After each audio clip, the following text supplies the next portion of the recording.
The old sound of vinyl. There's nothing like it. There's just nothing really like the sound of vinyl, and vinyl is being remastered now. That people have a new interest in it. It's an old sound, but it sounds new to this generation. The old sound of vinyl being checked out at the library?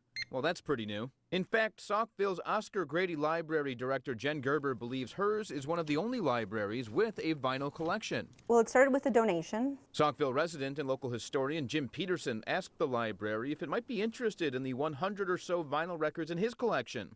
And since there's been this new resurgence and interest in vinyl, we kind of jumped on the chance. The library solicited donations from the rest of the community, and soon the collection jumped to more than 250, with more waiting to be cataloged. We're continuing to add and grow the collection as long as there's a community need for it.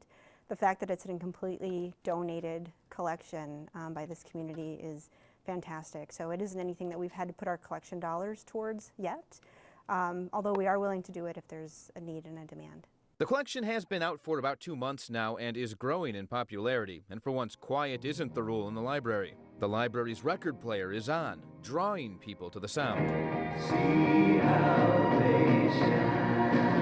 When people come in and they see the music here, they see the vinyl records, and then they hear it, and they haven't heard it for sometimes 20, 30 years. It just brings back all of these memories for people, and they're sharing it with their kids, and they're walking them over to the record player and putting something on and just letting them listen. The collection started with one man's taste in music, but thanks to the other donations, it's getting more diverse with each new record. We have just about every genre, I would say. We have, of course, Christmas and holiday albums, but then also great albums from the 1960s and 70s, things like Jimi Hendrix and the Beatles, Duran Duran, Michael Jackson, the Commodores, which is one of my favorites.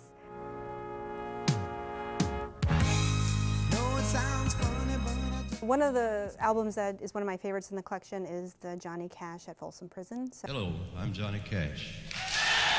that's something that, although it's been re-released on CD, you never really capture that sound that's involved in the vinyl. You never really hear the crowd, you hear the noise to the audience that he's playing for, and that's something that's so unique in the vinyl.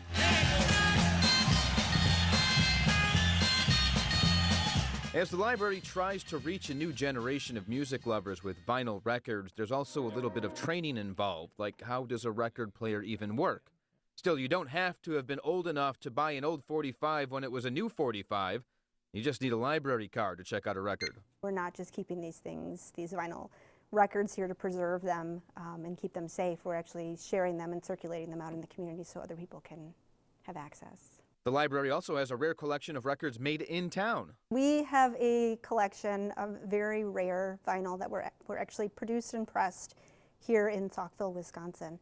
Not very many people are aware of it. It was a record label called Audiophile. It was a lot of jazz music, big band music, and we have that collection here available for the public. It's something that I was not even aware of. It was something that was even recorded, but now that we have it, now that we can share it, more people can hear it.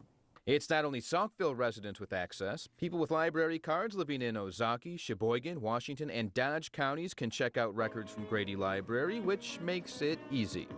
I'm easy like Sunday morning.